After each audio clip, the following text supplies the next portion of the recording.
1948 সালের 30 জানুয়ারি মহাত্মা গান্ধীকে বিড়লা হাউসের প্রাঙ্গণে নাথুরাম গডসে গুলি করে হত্যা করে। কি হয়েছিল সেদিন, এই ভিডিওতে সেই কাহিনী শোনাবো।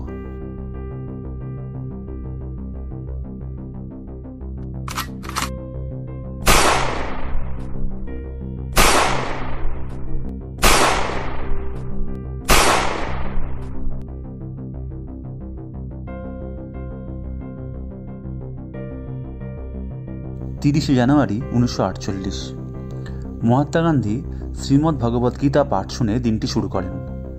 তারপর তিনি হরিজন পত্রিকায় প্রকাশ করার জন্য কংগ্রেসের কিছু জরুরি কাজ করেন।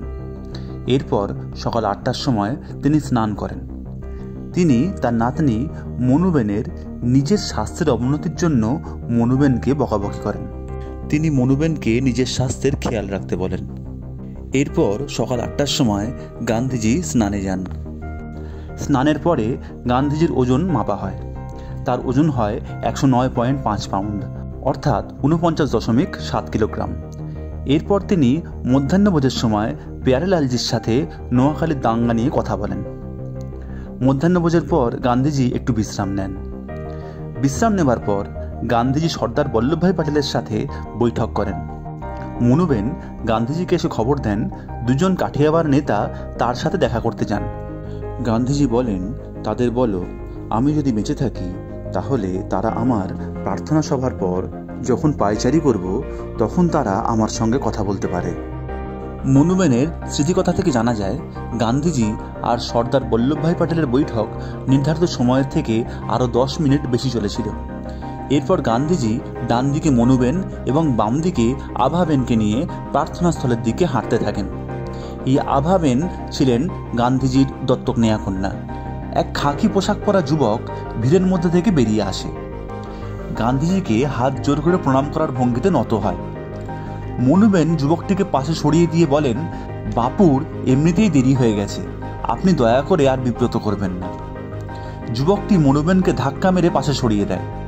এর ফলে মনুবেন ভারসাম্য হারিয়ে পড়ে যান। সাথে তার জপমালা, নোট বই, পেন, গান্ধীজির পিকদানি সব ছড়িয়ে পড়ে। 4খানা গুলির আওয়াজ পাওয়া যায়। বারুদের গন্ধে আর ধোঁয়ায় চারিদিক ভরে ওঠে। গান্ধীজির হাত জোর করা ছিল।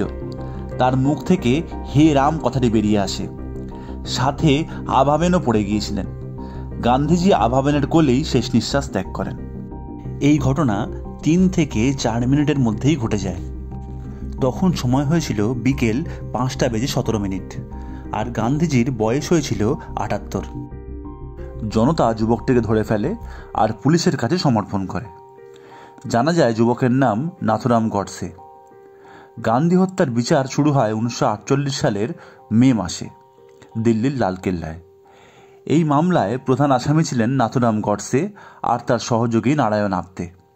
বিচারে দুজনেরই ফাঁসির হুকুম হয়।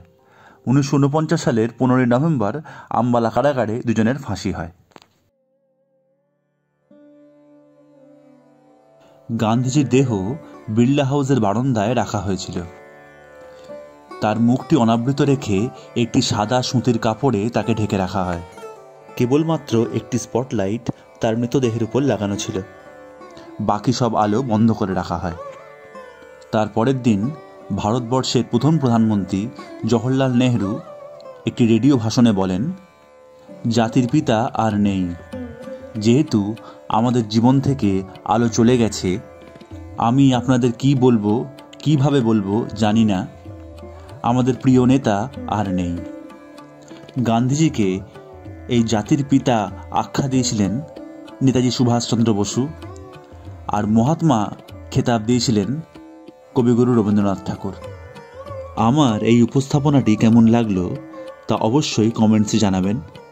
দ্বিতীয় বিশ্বযুদ্ধের খলনায়ক অ্যাডলফ হিটলারের শেষ পরিণতি নিয়েও আমার একটি ভিডিও রয়েছে, আপনারা সেটিও দেখে আসতে পারেন।